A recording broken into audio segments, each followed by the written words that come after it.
The little girl standing on my porch was soaked through to the skin.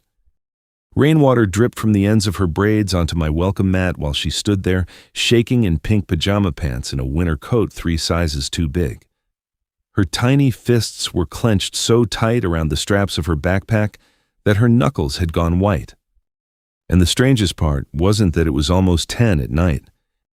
It was the look in her eyes, like she had already run out of time. "I need a dad before Friday," she whispered, "or they're going to take me away from my mom." I remember just staring at her, because there are certain moments in life when you can actually feel your world dividing into 2 versions. The one before someone knocks on your door, and the one after.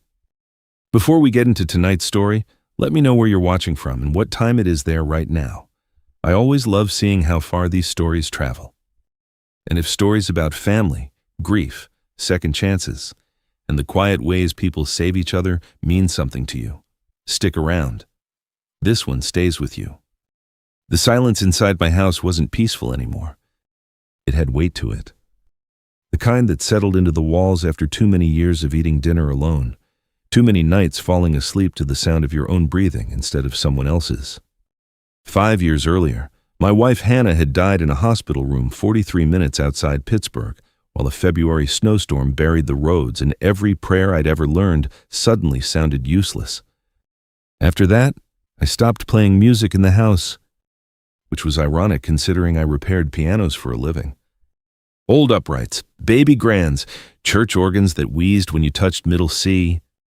People brought me broken instruments, and somehow I always knew how to make them sing again. People were harder, especially myself. My son Ben understood that better than most adults did. He was 9 years old and already had that quiet way about him, the kind kids get when life introduces them to grief too early. He didn't complain much, didn't ask why I stared out windows so often, didn't ask why I kept Hannah's coffee mug in the exact same place beside the sink, even though nobody had touched it in years. Some nights we'd sit together on the couch without speaking at all, just existing near each other.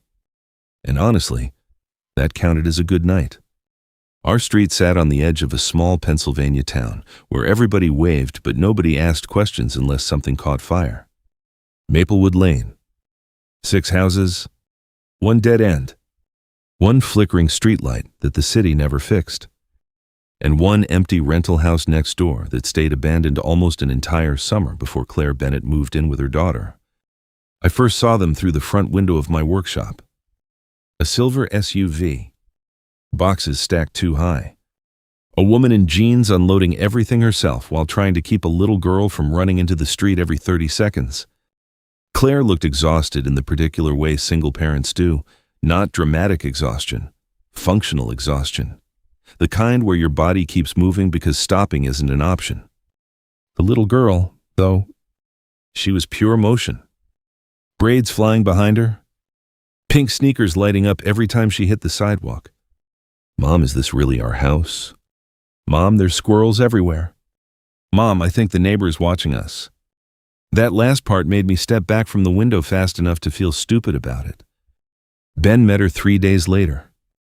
Kids don't need introductions the way adults do.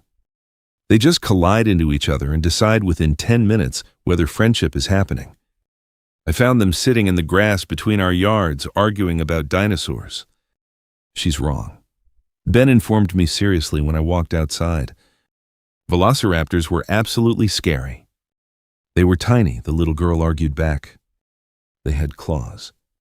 So do cats? That was my introduction to Mia Bennett. 7 years old, missing front tooth. Talked with her entire body. Claire came over a few minutes later looking embarrassed. "Sorry," she said, brushing loose hair behind her ear. She kind of adopts places. "It's okay," I told her. And that surprised me a little. Because for the first time in years, the yard didn't feel empty anymore. Over the next few weeks, things started happening naturally. Mia showing up to ask Ben if he could ride bikes. Claire borrowing a ladder. Me fixing their garbage disposal, because apparently the previous tenant had tried to destroy it from the inside. Little ordinary things. But ordinary things are dangerous when you've spent years protecting yourself from feeling anything at all, especially when you start looking forward to them. One Tuesday evening, I heard laughter through my kitchen window while making grilled cheese for Ben. Not TV laughter, real laughter. Ben and Mia were chasing each other through fallen leaves while Claire stood on her porch pretending not to laugh along with them. I don't know why that hit me so hard. Maybe because the sound of children playing used to belong to another version of my life. One where Hannah was still alive. One where I didn't feel like I was surviving instead of living. That night, after Ben went upstairs, I stood at the sink staring out into the dark yard with a cup of coffee that had already gone cold. And for the first time in years, the silence in the house felt interrupted. Not fixed, just cracked open a little. Then came Thursday night. Cold rain hammered the windows hard enough to shake them. Ben had already fallen asleep on the couch while I watched some late baseball game without really paying attention to it. 9:42. That's the exact time the knock came. 3 soft taps. Too small to belong to an adult. I opened the front door and saw Mia standing there soaked to the skin, wearing star-patterned pajama pants and clutching a little purple backpack against her chest. Her cheeks were streaked with tears, and she looked terrified. Not child upset. Not tantrum terrified. Real fear. The kind that lives too deep inside somebody that small. Mia, I crouched down immediately. Hey, what happened? She looked up at me with trembling lips. Then she grabbed 2 fingers of my hand like she already trusted me to hold on. I need a dad before Friday, she whispered. Rainwater dripped off her sleeves onto my porch. If I don't have one, they're going to take me away from my mom. And just like that, everything changed. I brought Mia inside without asking another question. Sometimes you can tell when a child has crossed past embarrassment and straight into fear. She wasn't acting dramatic. She wasn't trying to get attention.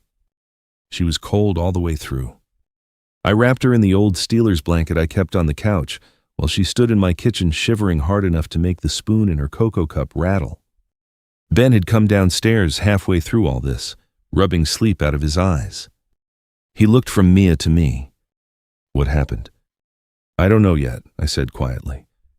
Mia stared into the mug like the answer might be floating around in the marshmallows. Then headlights swept across the front window. A car door slammed. And seconds later, Claire appeared on my porch, looking like someone who'd been holding herself together by force alone. Mia. The relief in her voice almost cracked something open inside me. She rushed into the house and dropped to her knees, grabbing Mia so tightly the little girl squeaked. "Oh my God, Mia, baby, what were you thinking?"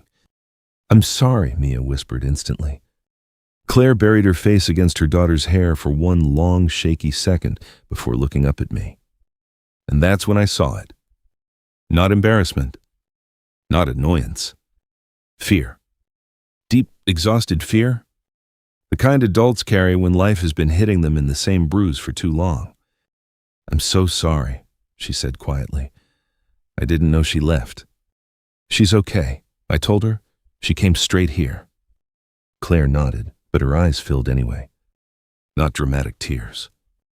The dangerous kind people try very hard not to let happen. Ben stood awkwardly beside the staircase holding his dinosaur blanket.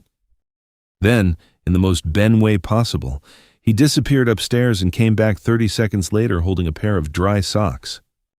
"She can borrow these," he said. Mia actually smiled a little. That seemed to almost destroy Claire emotionally. An hour later, after Mia calmed down enough to go home, Claire stayed behind on my porch while the rain softened into drizzle. For a while, neither of us spoke. The streetlights reflected off wet pavement while somewhere down the block a dog barked twice and stopped. Finally, Claire exhaled slowly. "She heard me talking to my lawyer today." I leaned against the porch railing. Claire rubbed both hands over her face before continuing. "My ex-husband wants full custody." The words came out flat, practiced, like she'd repeated them too many times already.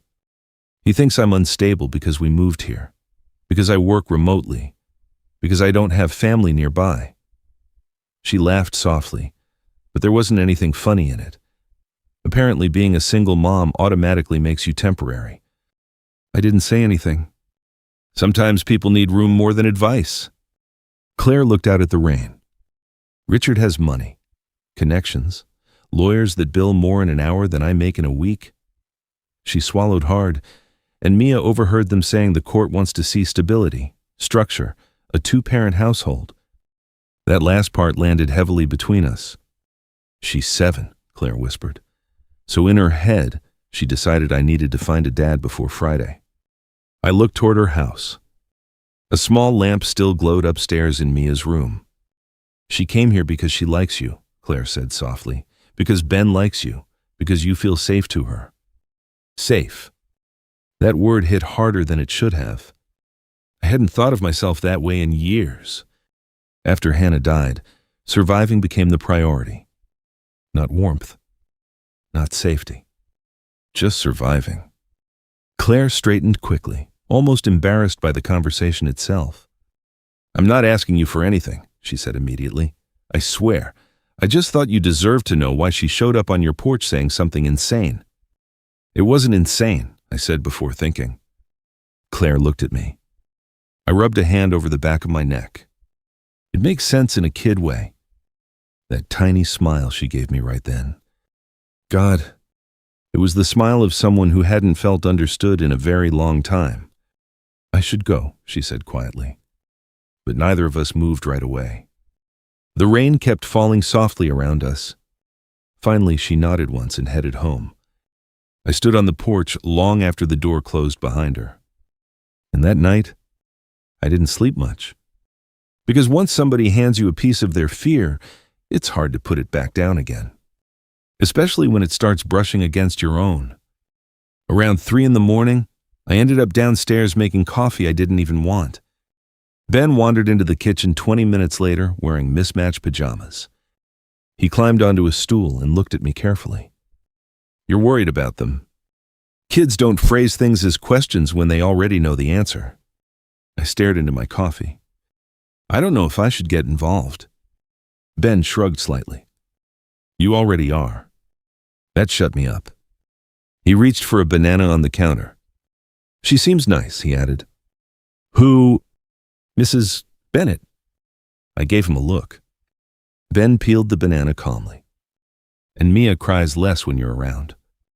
There are moments as a parent when your child accidentally says something wiser than you're emotionally prepared to hear. That was one of them." I sat down heavily at the kitchen table. I stopped. Not really what? Ready? Whole? Capable? Alive again? Ben looked at me over his cereal bowl. "Mom used to say, helping people usually matters more than being ready." God, that one hurt. Because Hannah used to say exactly that. All the time. I looked at my son sitting there in the pale early morning kitchen light with his mother's gentle eyes and my tired posture. And something inside me shifted. Small, but real. That afternoon, I stood in my workshop staring at my phone for nearly 10 full minutes before finally calling Claire. She answered on the second ring. "Hey." Her voice sounded cautious already. I took a breath. "I'll help." Silence. Then softer. "What?" "I'll do whatever this court thing needs." I stared down at my rough hands, just until Friday. Claire didn't speak for a second.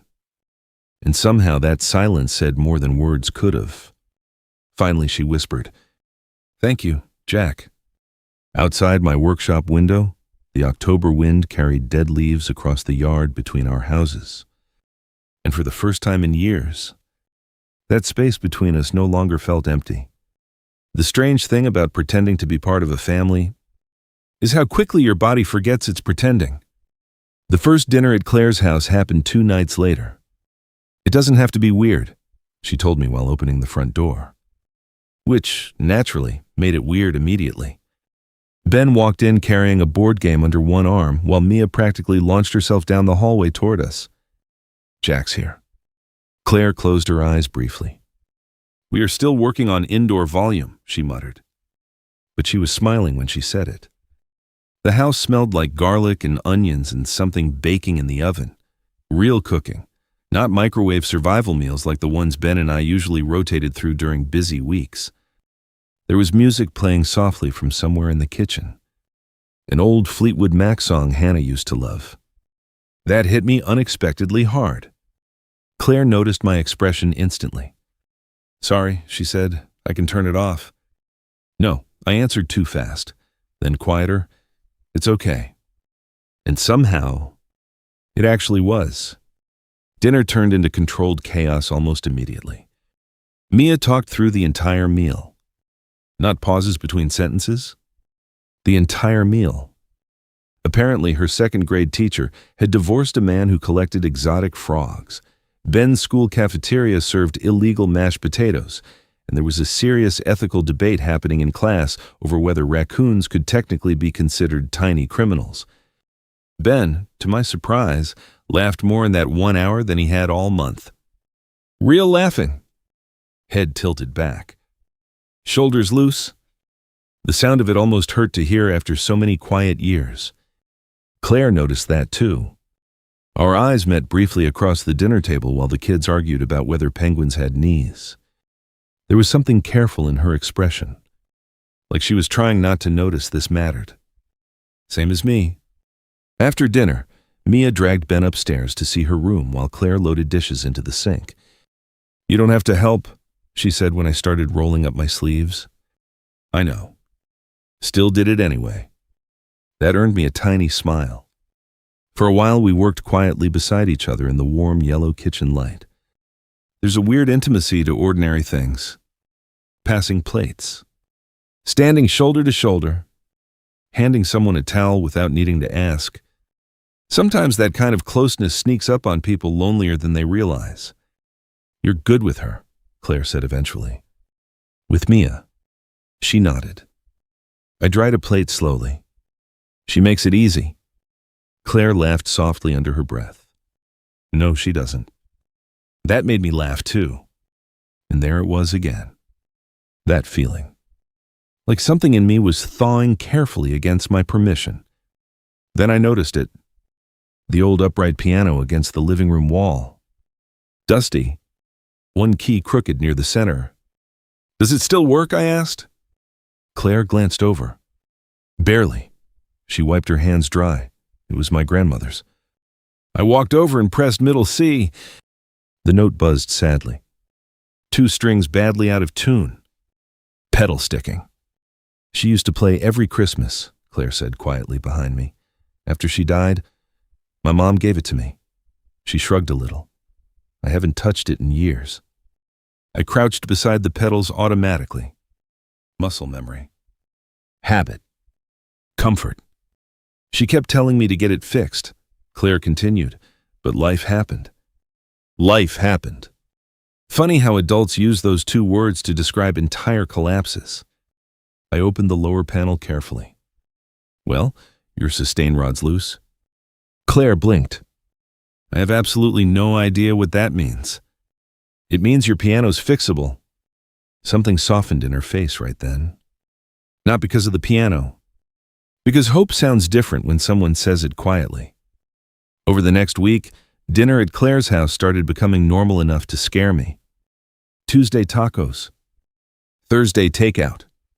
One accidental movie night that ended with Mia asleep sideways across my lap while Ben pretended not to notice. Every time I told myself this was temporary, every time it felt less true. Then, one rainy evening, I stayed late fixing the piano while the kids colored at the dining room table nearby. Claire sat across from me grading spreadsheets on her laptop. What exactly do you do for work? I asked. Remote accounting for a healthcare company. You like it? She made a face. I tolerate it professionally. I laughed quietly. Then after a pause, she added, It pays enough to keep us afloat. Something about the way she said afloat stayed with me, like she'd been underwater longer than people realized. The rain tapped softly against the windows while I adjusted the piano strings. Claire watched me work for a minute. You really love fixing things, huh? I looked down at the keys. Broken things make sense to me. The second the words left my mouth, I regretted them. Too honest. Too revealing. But Claire didn't look uncomfortable. She looked like she understood. My ex-husband hated this piano, she said suddenly. I glanced up. He said it took up space, said it was old and pointless. Her mouth tightened slightly. Richard liked things that looked expensive and useful. If something didn't fit that category, he usually found a way to make you feel stupid for caring about it. That told me more about her marriage than a 2-hour explanation would have. I stayed longer than I should have, she admitted quietly. I kept working on the strings. People confess easier when they don't have to be looked at directly. He controlled everything without yelling, she continued. Money, schedules, conversations, even vacations somehow became stressful. She laughed once without humor. You ever meet someone who can ruin a room just by entering it? Yeah. Grief does that too. I used to think love was supposed to feel exhausting, she whispered. The room went still around us. Upstairs, Mia and Ben thundered down the hallway laughing about something. Life continuing while adults sat in the wreckage of old versions of themselves. Finally, I pressed another piano key. Clear this time. Warm. Alive. Claire looked surprised. You fixed it. Mostly. She stepped closer carefully. Then she played 3 uncertain notes with one finger. The sound filled the room softly. And for one strange second, the house felt whole. Then Mia came sprinting into the living room wearing socks on her hands. Dad, Ben cheated at Monopoly. The room froze. Mia froze too. Her eyes widened immediately. Claire inhaled sharply. Ben looked horrified for her. But me, I just stood there staring at this tiny little girl whose face had gone bright red with panic. And before anybody could rescue the moment, she whispered, I'm sorry. Claire reacted first. Oh, honey, you don't have to apologize. But Mia looked devastated anyway. Kids know when they've crossed into emotional territory bigger than themselves. I didn't mean she started. It's okay, I said gently. She looked at me carefully, like she was waiting to find out whether adults could suddenly disappear emotionally the way they sometimes do. You can call me whatever feels comfortable. That seemed to confuse her more than anything. Because children expect adults to make things complicated. Mia slowly nodded once, then immediately pointed accusingly at Ben. He still cheated. I did not cheat, Ben argued from the hallway. And just like that, the moment passed. But not really. Not for me. That night, after Ben and I got home, I stood in the kitchen staring at Hannah's old coffee mug again, while the house settled into silence around us. Dad. One accidental word. One tiny mistake from a 7-year-old girl. So why did it feel like somebody had cracked open my ribs with it? I barely slept.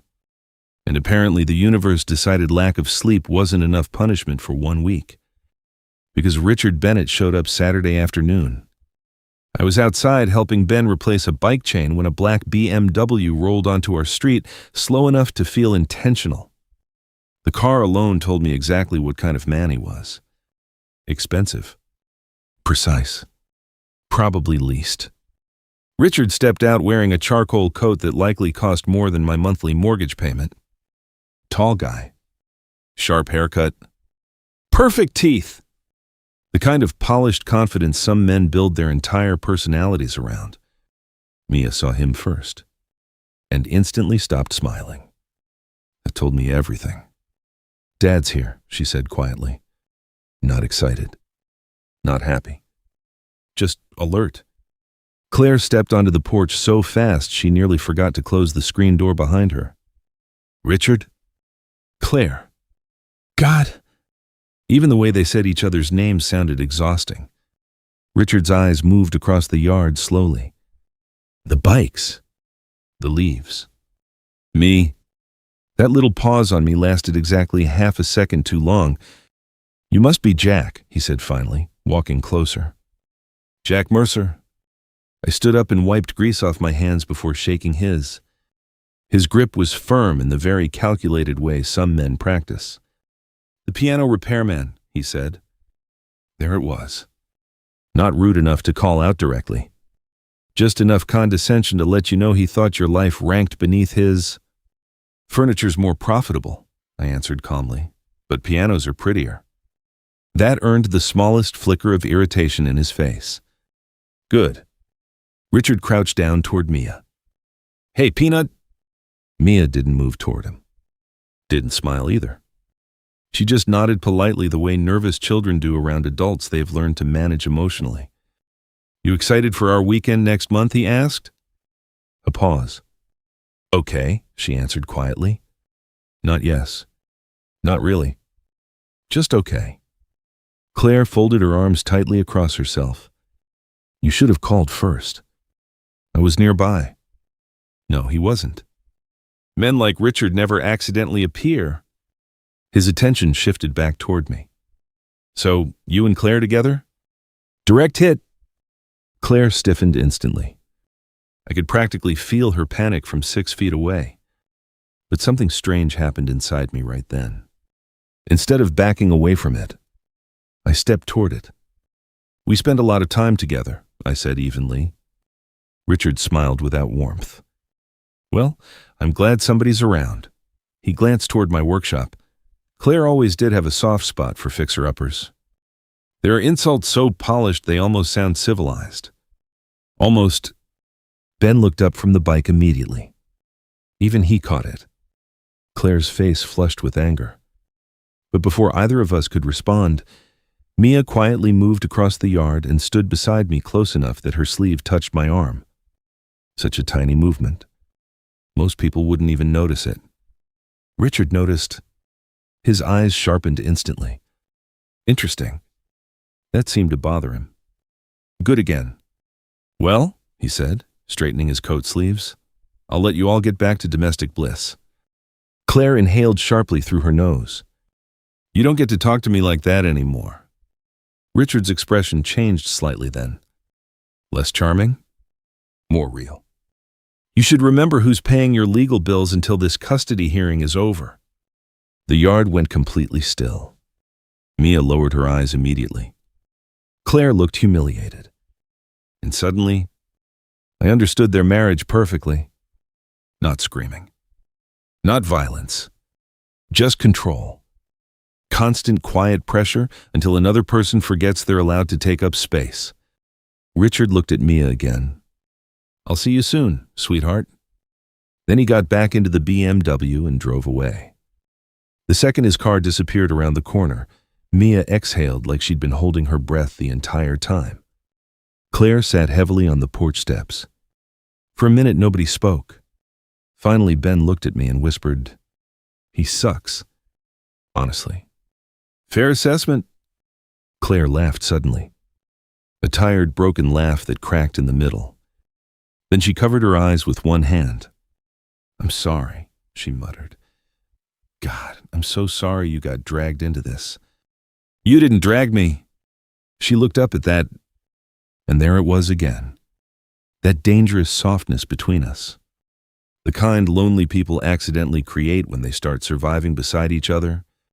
That evening after dinner, Claire stayed behind while the kids played video games upstairs. "I need to tell you something," she said quietly. The tone alone made my stomach tighten. She handed me her phone. An email. From Richard's attorney. I read it once. Then again slower. They had pulled public records connected to Hannah's death. Hospital reports. Therapy records from after a documented period of depression.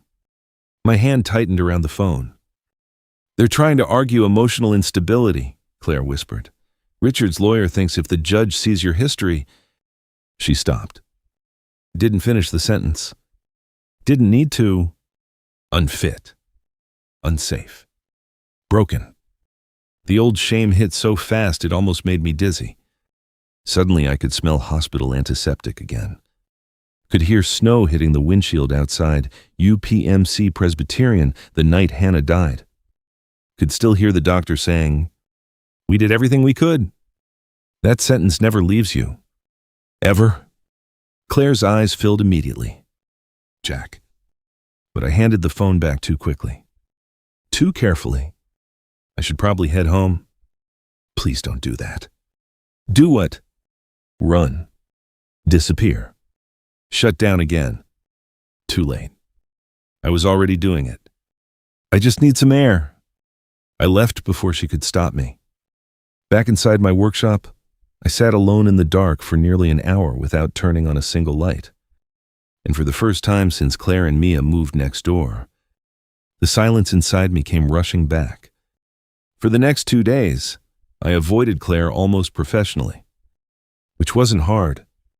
I'd spent 5 years becoming an expert at disappearing emotionally. I buried myself inside the workshop from sunrise until after dark, restoring a walnut baby grand for a hotel lobby downtown, sanding, polishing, replacing damaged hammers. Work made sense. Wood behaved logically. People didn't. Especially grief-struck people pretending they weren't still grief-struck. Ben noticed immediately, of course. Kids always do. You didn't go next door today, he said Wednesday night while doing homework at the kitchen table. I was busy. He gave me a look that was entirely too old for a 9-year-old. You were sad. There are moments when your child says something so accurate it irritates you on principle. I focused on tightening a piano hinge. I'm fine. Ben snorted softly. Apparently, he'd inherited Hannah's ability to detect lies with terrifying efficiency. Upstairs floorboards creaked while the house settled around us. Finally, Ben spoke again without looking up from his math worksheet. Mia asked if she did something wrong. That one landed hard. I set the screwdriver down slowly. She didn't. Then why are you hiding? God. Children really don't bother decorating truths. I rubbed both hands over my face. Sometimes adults just, I stopped, complicate things, ruin things, get scared the second something starts mattering again. Ben erased something aggressively on his paper. Mom used to get scared too sometimes. I looked at him. She did. He nodded. After she got sick. The room went quiet instantly. Hannah wasn't forbidden in our house. But grief changes the air whenever somebody says the name out loud. Ben kept staring at his homework. She told me once that grown-ups think love is supposed to make them brave all the time. He shrugged lightly. But mostly it just makes them scared to lose stuff. I honestly didn't know how to respond to that. So I didn't. Later that night, after Ben went upstairs, I stayed in the workshop alone, listening to rain tap softly against the windows. And somewhere around 9:30, Claire showed up. She stood in the doorway wearing an oversized gray sweater with damp hair twisted loosely over one shoulder. Not dressed up. Not guarded. Just tired. You've been avoiding us, she said gently. I kept adjusting piano strings without looking up. I've been working. Jack. The thing about soft voices, sometimes they hit harder than yelling ever could. I finally exhaled and set the tuning wrench down. Claire stepped farther inside the workshop, glancing around at the half-finished instruments, hanging tools, sawdust collecting beneath old lamps. It smells good in here, she said quietly. Wood polish. No, she smiled faintly. It smells alive. That almost got me. Almost. Claire sat carefully on the old stool near my workbench. For a while, neither of us spoke. The rain kept falling outside. Finally, she said, I know what shame feels like, too. I looked up then. Claire twisted her wedding ring absent-mindedly, even though she no longer wore the actual ring anymore. After the divorce, she paused. Mia started having panic attacks at school. I stayed silent. She stopped eating lunch some days because she was afraid I'd disappear while she was gone. Claire swallowed hard, and I didn't notice right away because I was working 2 jobs and trying not to drown. Her eyes dropped toward the floor. When the school counselor called me in, I remember sitting in my car afterward thinking, she laughed softly without humor, thinking maybe Richard was right about me. Something twisted painfully inside my chest. I thought maybe I was too broken to raise her properly. The workshop felt smaller suddenly. Closer somehow. Claire looked at me carefully. "So when you pulled away this week," she said quietly, "I knew exactly what that feeling was." I stared at my hands. Rough hands? Repair hands. Hands that could rebuild a 1940s Steinway from pieces. Hands that couldn't save my wife. "They dug up Hannah's hospital records," I said finally. Claire's expression softened immediately. "I know. I wasn't there when she died." The words came out before I could stop them. 5 years. And somehow saying it aloud still felt like swallowing glass. Claire didn't interrupt. Didn't rush to comfort me. That mattered. I went downstairs to get coffee. I continued quietly. She'd been sleeping for hours. The nurse said I should take a break. My throat tightened hard. Then her heart crashed while I was gone. Rain hammered harder against the windows suddenly. I stared past Claire at nothing. They got me back upstairs too late. The silence afterward hurt physically. I keep thinking. I swallowed. If I'd stayed another 10 minutes. I couldn't finish. Claire's eyes filled immediately, but she didn't pity me. That would have been unbearable. Instead, she said softly, "You loved her." Such a simple sentence. Not "you tried your best." Not "it wasn't your fault." Just, "You loved her." And somehow that broke me more. Because grief does terrible things to memory. It convinces you love should have been enough to stop death itself. Claire stood slowly and crossed the workshop toward me. I should have stepped back. Instead, I stayed perfectly still while she gently took my hand in both of hers. Warm hands. Steady hands. "I don't think Hannah would want you punished forever for surviving," she whispered. That one hit deep. Deeper than I was prepared for. I looked at her finally. Really looked. The exhaustion beneath her eyes. The careful strength. The loneliness that matched mine almost perfectly. And for one dangerous second, I wanted to kiss her. Not because I was lonely. Because something inside me recognized her. The air shifted between us. Heavy. Quiet. Alive. Then suddenly, a floorboard creaked outside the workshop.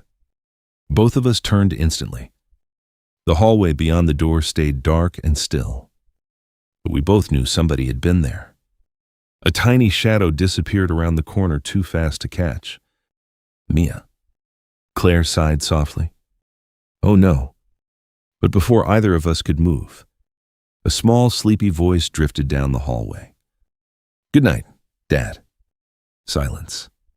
Absolute silence. My chest physically tightened. Claire covered her mouth instantly.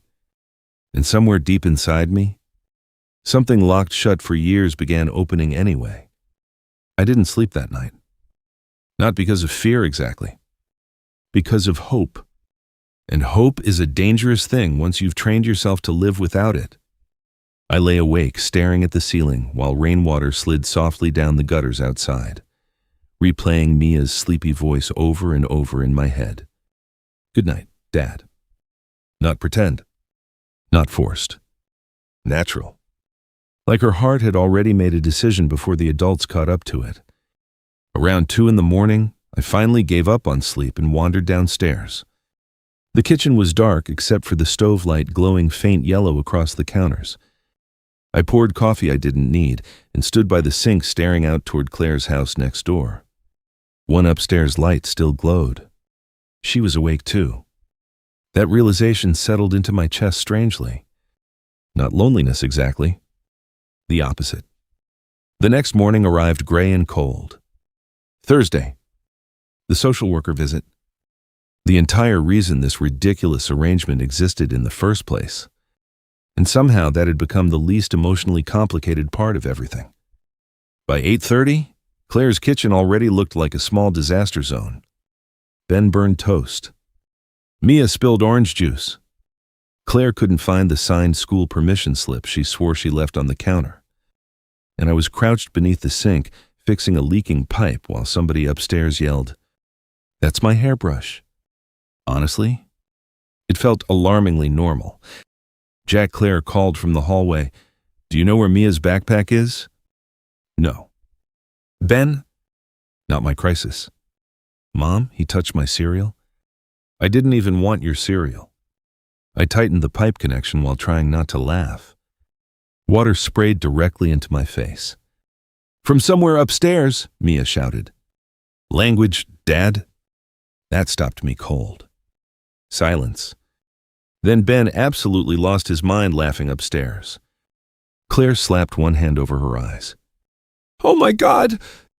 And somehow, I started laughing too. Real laughing. The kind that sneaks out of you before grief can stop it. Claire looked at me across the kitchen. And for one long second, neither of us looked away. Then the doorbell rang. Everything froze instantly. Claire inhaled sharply. "Okay," she whispered. "Okay." I stood and dried my hands slowly while Mia suddenly grabbed onto my sleeve. Nervous. The social worker introduced herself as Denise Holloway. Mid-50s. Calm eyes. The kind of woman who had probably seen every version of family imaginable. "Thank you for having me," she said warmly, stepping inside. Claire's posture immediately went stiff with anxiety. I recognized that look. The desperate fear of being evaluated while pretending you aren't being evaluated. Denise spoke gently with the kids first. Ben relaxed around her almost immediately. Mia took longer. But eventually, Denise sat cross-legged on the living room rug while Mia explained the complex emotional politics of second-grade recess. I stayed mostly quiet, observing, helping naturally when needed. At one point, Denise glanced toward the upright piano. "You play?" Claire smiled faintly. "No, but Jack fixed it." Mia brightened instantly. "He fixes everything." God, kids really don't understand how dangerous some compliments are. Denise watched all of us carefully without making it obvious. The little moments. Ben handing Mia a marker automatically. Claire refilling my coffee without asking. Me tying Mia's untied shoelace while she continued talking mid-sentence. None of it staged. That was the thing. Nobody had enough energy left to perform anymore. Around lunchtime, Denise asked if she could speak privately with Claire.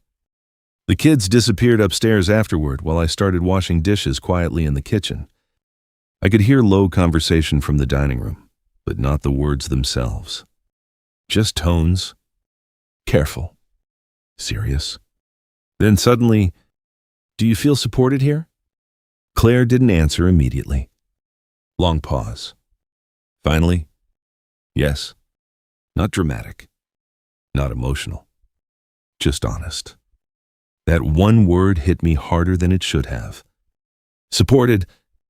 I hadn't realized how long it had been since either of us probably felt that. Eventually, Denise gathered her things near the front door. "You have wonderful children," she told us kindly. Claire smiled nervously. "Thank you." Denise looked around the house one final time before adding something softer. "People think stability means perfection." She shook her head slightly. "Usually it just means people feel safe being imperfect together." Then she left, and the silence afterward felt enormous.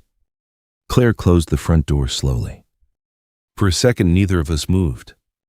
Then Mia burst from upstairs immediately. "Did we pass?" Ben followed behind her, rolling his eyes. "It's not a driving test. It could be." Claire crouched down quickly and pulled Mia close. "You did amazing." Mia looked at me over Claire's shoulder. "Did you?" I smiled despite myself. "I think we survived." That seemed good enough for her. Later that evening after dinner, Ben and Mia built blanket forts upstairs while Claire and I sat outside on the back porch, wrapped in separate jackets against the cold. The neighborhood had gone quiet. Leaves scraped softly across the sidewalks while distant porch lights glowed through bare trees. Claire stared out into the dark yard. "I forgot what noise sounded like," she admitted quietly. I glanced over. "What?" "This," She motioned toward the house where muffled laughter crashed upstairs, followed immediately by something falling over. People. Chaos. Mess. Her smile faded softer. Richard hated noise. I leaned back in the porch chair. Hannah loved it. Claire looked at me carefully. She sounds wonderful. She was loud, I said before I could stop myself. That surprised me. Because usually when people talked about Hannah, I talked about the illness. The ending. Not her. But suddenly I remembered the real things. The way she sang badly while cooking.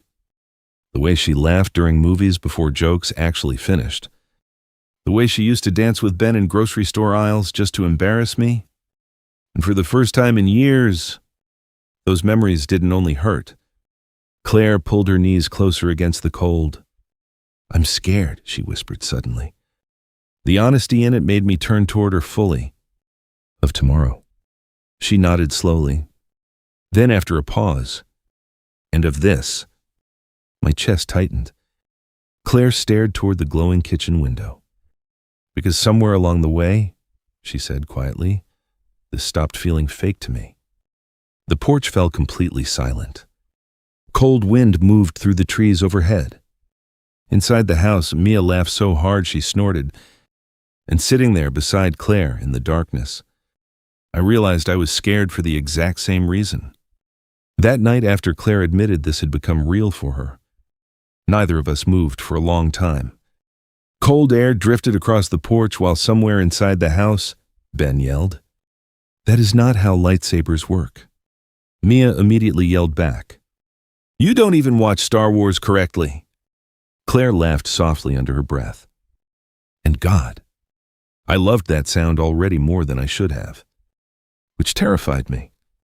Because grief changes the shape of love after loss. It teaches you how quickly a life can split open. How one phone call, one diagnosis, one bad winter morning can leave you standing in a hospital parking lot wondering who you're supposed to be now. And once you know that, you never fully stop bracing for impact again. Claire rubbed her hands together slowly against the cold. Richard used to hate when I laughed loudly, she said quietly. I looked over. He said it made me look immature. I frowned immediately. That's insane.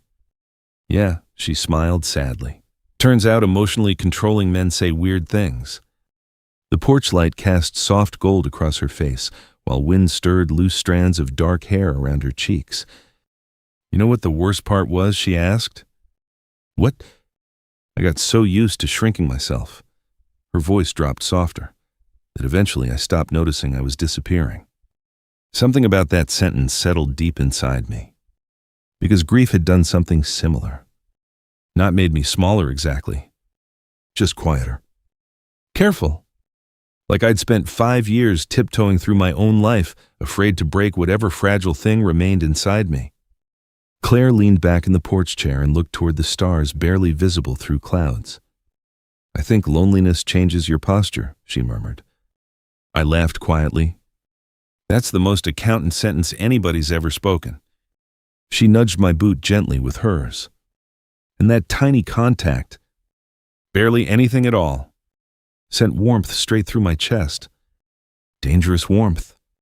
The kind that makes you realize you're already falling before your brain catches up. Inside the house, footsteps thundered down the hallway, followed immediately by Mia appearing at the screen door wrapped entirely in a blanket. You guys are boring, she announced. Thank you, Claire replied automatically. Mia squinted suspiciously between us, then dramatically narrowed her eyes. You were talking about feelings. Neither of us answered. Gross, Mia concluded. Then she vanished back inside. Claire laughed harder this time. Real laughter. The sound hung in the cold air between us beautifully. And before I could think myself out of it, I said, You should laugh like that more. She looked at me. Really looked at me. Something shifted. Not sudden. Not cinematic. Just honest. Like two exhausted people finally setting down emotional luggage at the exact same time. I'm scared to need this, I admitted quietly. The truth surprised even me. Claire's expression softened instantly. Me too. Wind moved through the trees overhead. And then before fear could interrupt courage, I kissed her. Soft. Careful. Not dramatic desperation. Just warmth. Relief. Recognition. The kind of kiss lonely people give when they accidentally find somewhere safe to land. Claire's hand lightly touched my jaw for one brief, perfect second. And suddenly I remembered something terrifying. What it felt like to be alive. When we pulled apart, neither of us spoke immediately. The porch felt too small somehow. The whole world did. Then from inside the house, a loud gasp. We both turned instantly. Mia stood frozen behind the screen door, clutching half a peanut butter sandwich. Her eyes widened. Then, unbelievably, she grinned. Not embarrassed. Victorious. Like she'd personally arranged this outcome through aggressive emotional management. "Oh my God," Claire muttered. Mia pointed directly at us. I knew it. Indoor voice, Claire whisper yelled. Mia disappeared, cackling into the house. And somehow that broke the tension enough that both of us started laughing again. But underneath the laughter, something real had changed. Something irreversible. An hour later, after the kids finally went upstairs, Claire walked me to the front porch. Neither of us quite knew how to act normal anymore. "So," she said softly. "So," another smile. Another dangerous, quiet moment. Then suddenly Claire's phone buzzed. The second she looked at the screen, her entire expression changed. Cold fear. My stomach tightened instantly. "What is it?" Claire stared at the message too long before answering. Richard's attorney. Every good feeling inside me dropped hard. She handed me the phone silently. An updated filing notice. Additional witness statements. Character concerns. Request for expanded psychological review. I read slower, then hit the final paragraph. Richard's legal team intended to argue that our relationship had developed suspiciously quickly and created an unstable emotional environment for Mia. Jesus Christ. Claire wrapped both arms around herself immediately. He's going to make this ugly. He already has. No, Jack. Her voice cracked slightly. You don't understand Richard. He doesn't lose quietly. I stared at the glowing phone screen. Then at her, and suddenly I realized something awful. This wasn't just about custody anymore. Richard was angry because Mia trusted me. Because Claire was happy around me. Because control slips when fear stops working. I should back out, I said automatically. Claire looked stunned. What? If I'm making things worse? No. The force of her answer stopped me instantly. Claire stepped closer. You are not the problem here. But if the court thinks, I don't care what the court thinks about me loving somebody decent. Silence. The words hit both of us at the exact same time. Claire froze. I froze. Loving. Neither of us breathed for about 3 full seconds. Then Claire covered her eyes briefly. Oh God. But she didn't take it back. And honestly, I didn't want her to. I stepped closer slowly. Claire? She looked up at me with fear and hope tangled together so tightly they'd become indistinguishable. I don't know how to do this anymore, she whispered. Neither did I. That was the terrifying part. Not because I didn't care enough, because I already cared too much. Then upstairs, through the open window, Mia's sleepy voice floated down into the cold night air. Mom. Claire glanced upward instantly. Yeah, baby. A pause. Then, please don't let Friday ruin this. The porch went completely still. And standing there beside Claire beneath the dim yellow porch light, I realized none of us were pretending anymore. The courthouse smelled like old paper, burned coffee, and stress. Funny how every courthouse in America somehow smells exactly the same. Friday morning arrived cold and painfully bright after days of rain. the kind of autumn sunlight that makes everything look sharper than usual. Too sharp. Claire sat beside me outside courtroom 3B, twisting her fingers together hard enough to turn her knuckles pale. "You okay?" I asked quietly. "No," she answered honestly. "Fair enough." Ben and Mia weren't there. Claire's friend Melissa had taken them for pancakes and strict distraction duty while we handled the hearing. Probably for the best. Kids shouldn't have to watch adults argue over where they belong. Richard arrived 10 minutes later with 2 lawyers and the exact expression of a man who expected the world to eventually rearrange itself in his favor. Perfect suit. Perfect posture. Perfect performance. He barely looked at Claire, but he looked at me and smiled slightly. That alone made me want to hit him. Court started at 9 sharp. The judge, Eleanor Whitmore, looked somewhere in her 60s with silver hair pulled tightly back and eyes sharp enough to cut glass. The kind of woman who'd probably heard every lie imaginable. Richard's attorney opened first. And honestly, he was good. Calm voice, measured concern, carefully polished cruelty. He spoke about stability. Private schools? Financial security. Neighborhood safety statistics. Educational opportunity. Every sentence carefully designed to make love sound less valuable than money. Then came Claire's turn.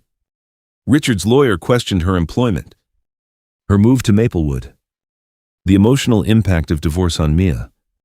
And finally, me, how long have you known Mr. Mercer? Claire inhaled slowly. About 3 months. And your romantic relationship began recently. Yes. Very recently. Claire's jaw tightened. Yes.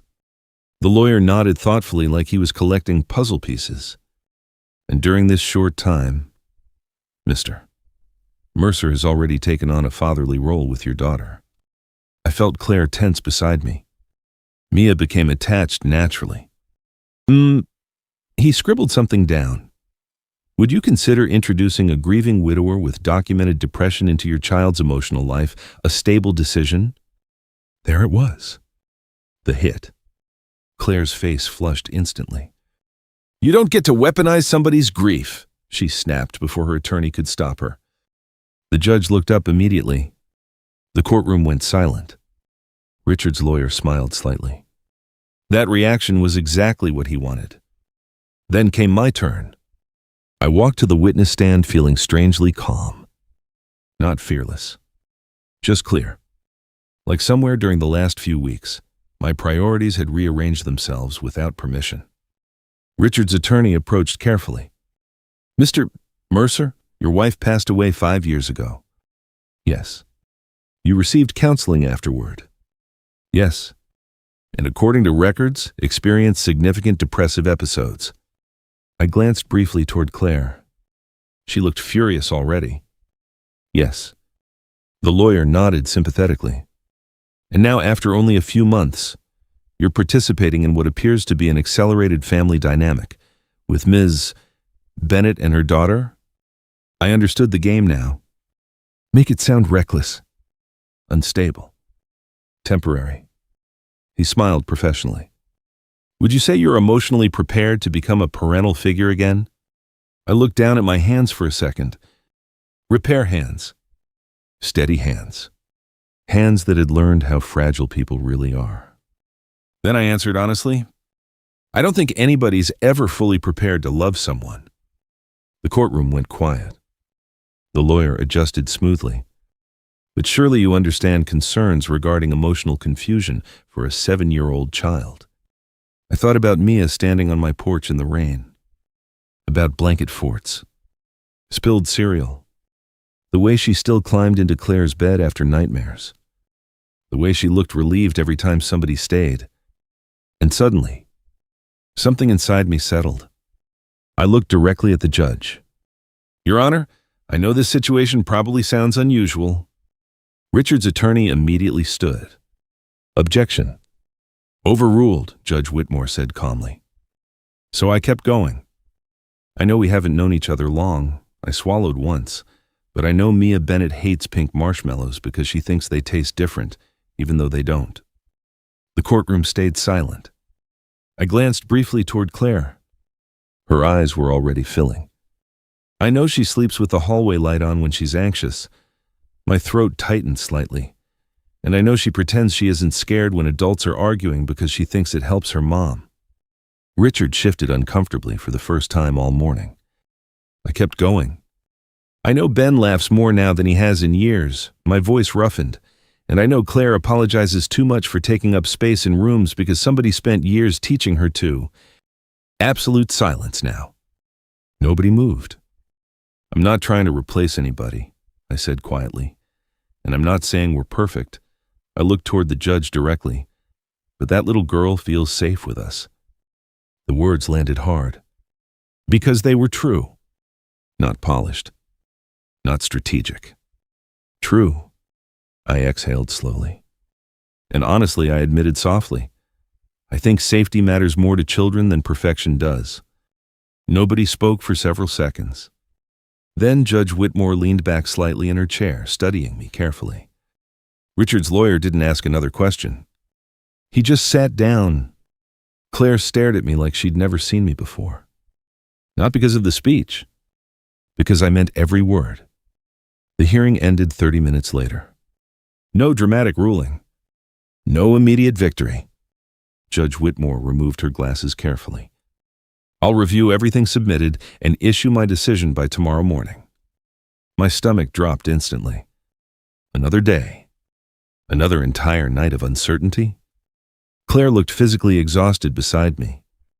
Richard stood smoothly gathering his expensive leather briefcase.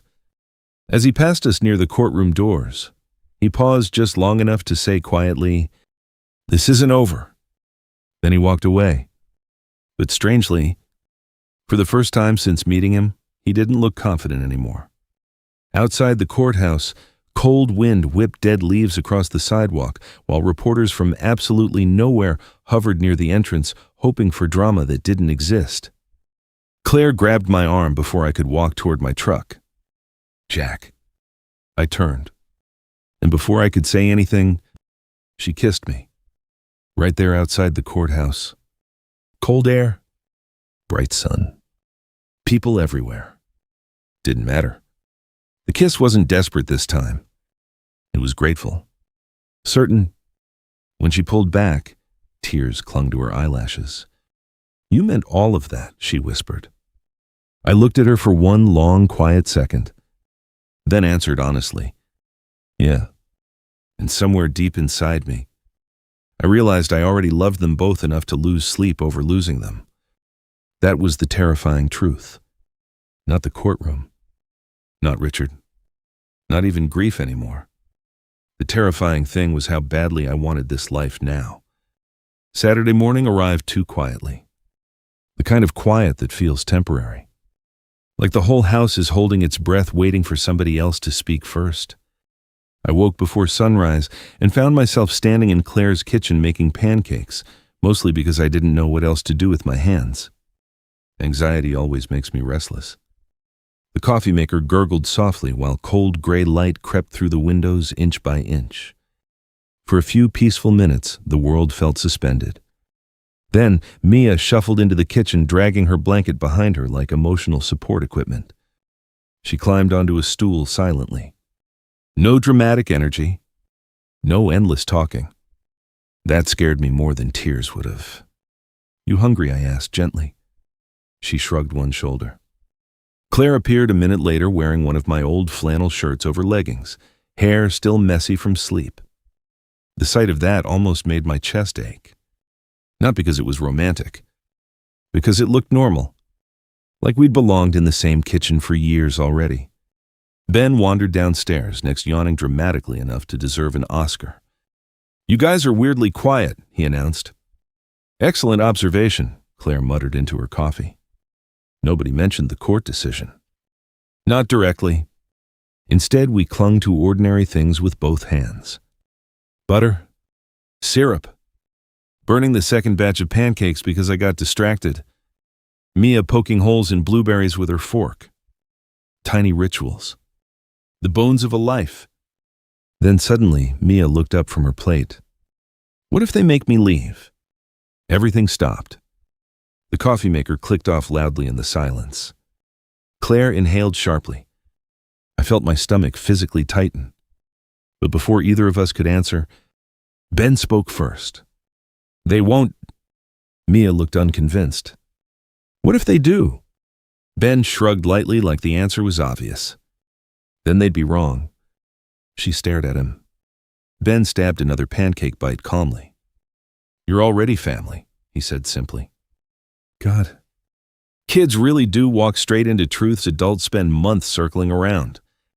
Claire turned toward the stove too quickly. I knew she was crying before I even saw her shoulders shake once. Mia looked down at her plate hard, trying not to cry too. Then quietly. Okay. At 10:14 a.m. Claire's phone rang. Every single person in the kitchen froze. Even Ben. Claire stared at the screen like it might explode. Rachel. Her lawyer. Claire answered with trembling hands. Hello? The entire room stayed silent except for the ticking kitchen clock. I watched Claire's face carefully while Rachel talked. Fear. Confusion. Hope. Then suddenly, Claire covered her mouth with one hand. Her knees almost buckled. My heart slammed hard against my ribs. What I whispered instantly. Tears spilled down Claire's cheeks. And then finally she laughed. A broken, relieved laugh that sounded halfway to crying. We won. The room stayed still for one stunned heartbeat. Mia blinked. What does that mean? Claire crouched down, immediately pulling Mia into her arms. It means you stay here. Her voice cracked hard. It means you stay home. That did it. Mia burst into tears instantly. Not sad tears. Relief tears. The kind little kids cry when they've been carrying fear too heavy for them too long. Claire held her tightly, rocking back and forth while whispering. It's okay. I got you. Ben looked at me quietly across the kitchen. And before I could stop myself, I grabbed him and hugged him hard enough to make him laugh awkwardly. Dad, he wheezed, breathing's important. Sorry. No, you're not. Fair again? Claire finally looked up at me over Mia's shoulder, eyes red and shining. Rachel's voice still echoed faintly through the phone speaker. Something about emotional stability, supportive environment, demonstrated safety and attachment.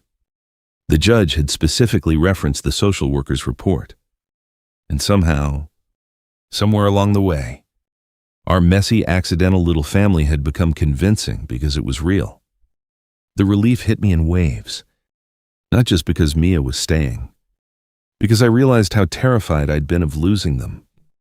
Mia finally untangled herself from Claire's arms and looked at me carefully across the kitchen. Her cheeks were blotchy pink from crying. Then she walked toward me slowly. Small steps. Serious expression. Like she was carrying something important. I crouched automatically to meet her eye level. She wrapped both arms around my neck tightly, then whispered against my shoulder. So, can I call you Dad for real now? Everything inside me broke open at once. 5 years of grief, loneliness, survival, all of it. I actually cried. Not quiet tearing up, real crying. The kind you can't stop once it starts.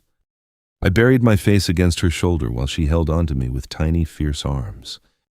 And somewhere behind us, Claire started crying harder too. Ben stood nearby, pretending not to be emotional at all while visibly wiping his eyes on his sleeve like the world's worst actor. Then suddenly, wait, Ben disappeared upstairs before anyone could ask why. A minute later, he came back holding a tiny velvet box carefully in both hands. My stomach dropped instantly. I recognized it before he even opened it. Hannah's ring. Simple gold band. Small diamond. Nothing flashy.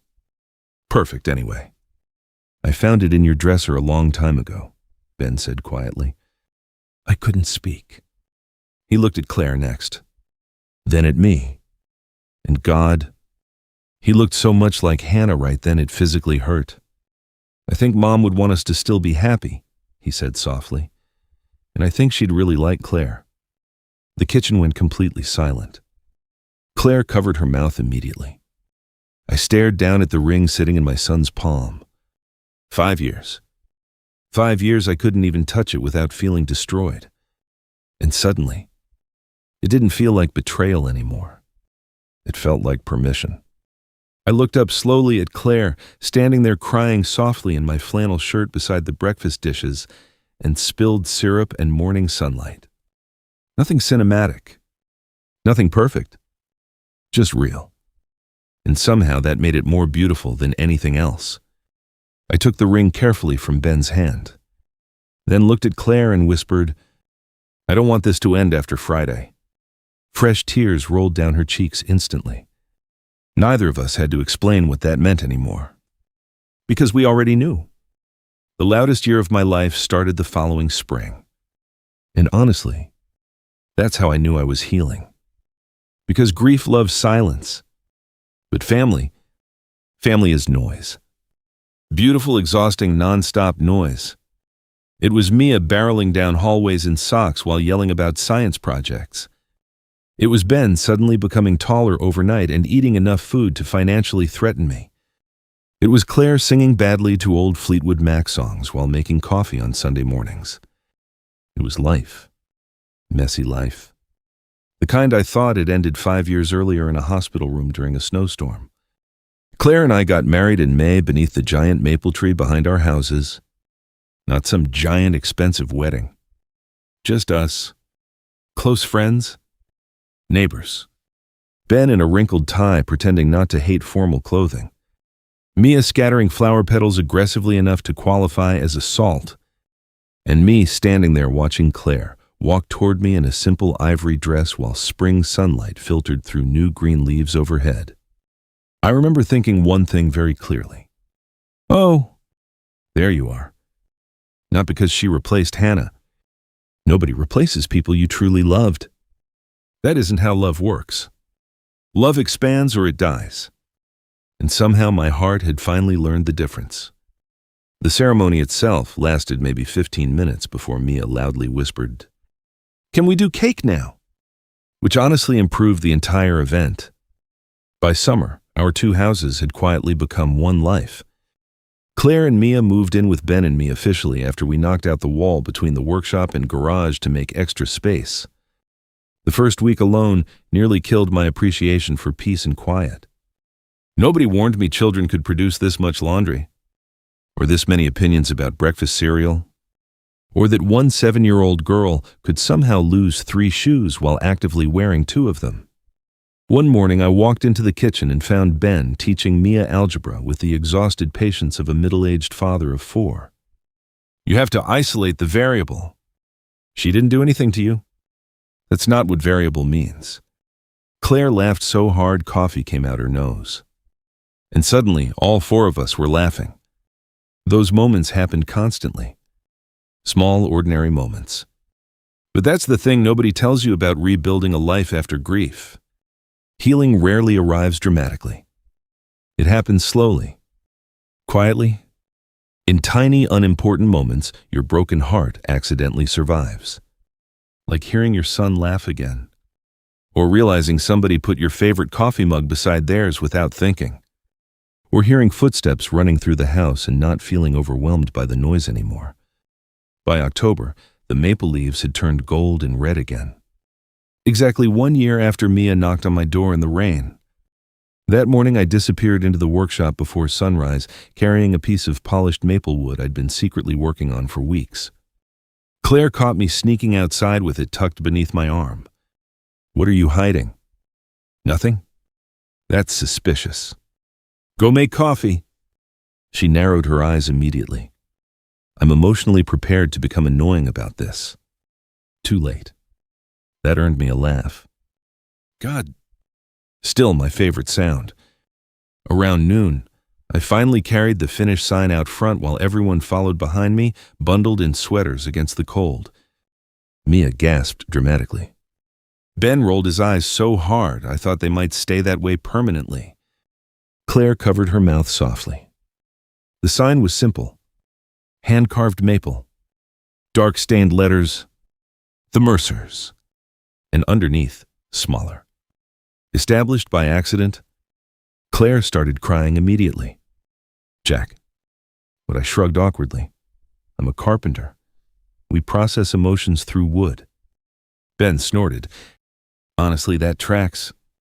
Mia walked slowly up to the sign, studying it with extreme seriousness. Then she nodded firmly. It's perfect. Claire slipped her hand into mine while autumn wind moved softly through the trees overhead. And standing there in the cold sunlight watching our kids argue about whether the sign needed decorative stars, I realized something important. For years, I thought surviving Hannah's death meant learning how to live with emptiness. But that wasn't true. The real lesson was learning grief and joy can exist in the same body at the same time. Missing someone doesn't mean your life ended beside theirs. It just means love left fingerprints behind. Hannah still existed in our house, in Ben's smile, in the way I still bought the coffee she liked without thinking, in the small quiet kindnesses she taught us before she left. And somehow, Claire never tried to compete with that. She simply made room beside it. That's real love. Not replacement. Not rescue. Room. Late that afternoon, the kids ran inside arguing about hot chocolate ratios, while Claire lingered beside me near the mailbox. The air smelled like cold leaves and chimney smoke. Peaceful. Warm. Home. Claire leaned gently against my shoulder. You know, she said softly, a year ago Mia thought she needed to find a dad before Friday. I laughed quietly. She was technically correct. Claire smiled. Then suddenly the front door burst open. Dad, Mia yelled from the porch. Ben put marshmallows in my hot chocolate without consent. That sentence was exhausting. Ben shouted behind her. Claire laughed. I laughed. And before running back inside, Mia stopped suddenly at the door and looked straight at me. I love you, Dad. Simple words. Bright voice. Absolute certainty. And this time, the sound didn't hurt. It healed. I looked at Claire beside me. At our loud, ridiculous, beautiful life spilling warm light through the windows behind us. At the children waiting inside. At the home we never planned and somehow built anyway. Then I took a deep breath of cold October air and followed the sound of my family back inside. And for the first time in a very long time, I knew exactly where I belonged. Before we end tonight's story, I want to leave you with something that took me a long time to understand in my own life. A lot of people think healing means moving on. But real healing usually looks different than that. Sometimes it's just learning how to laugh again without feeling guilty. Sometimes it's letting new people into the parts of your heart you thought closed forever. And sometimes the people who save us don't arrive dramatically. They show up quietly. As neighbors. As friends. As children asking for help. As someone standing in your kitchen at midnight, reminding you that your life didn't end on the day your heart was broken. The truth is, every person you meet is carrying something invisible. Grief, fear, loneliness, regret. And kindness matters more than we realize because you never know when one small moment of warmth might become the reason someone keeps going. So if this story touched you tonight, I'd really love to hear from you. Have you ever had someone unexpectedly change your life when you needed it most? Or maybe you were that person for someone else.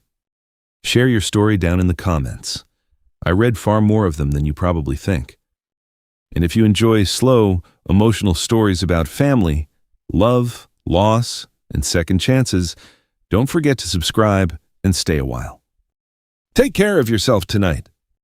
And maybe send a little kindness into the world tomorrow. Somebody out there probably needs it more than you know.